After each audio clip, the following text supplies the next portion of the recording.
Durian mga idol, let's get it. Ayan, try natin tong durian. Napakasarap to mga idol.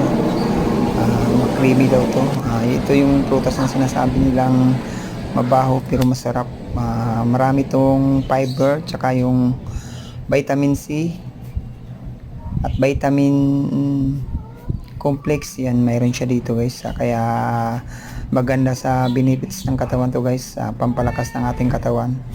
So tara guys, kainin natin, subukan natin kainin tong ating durian.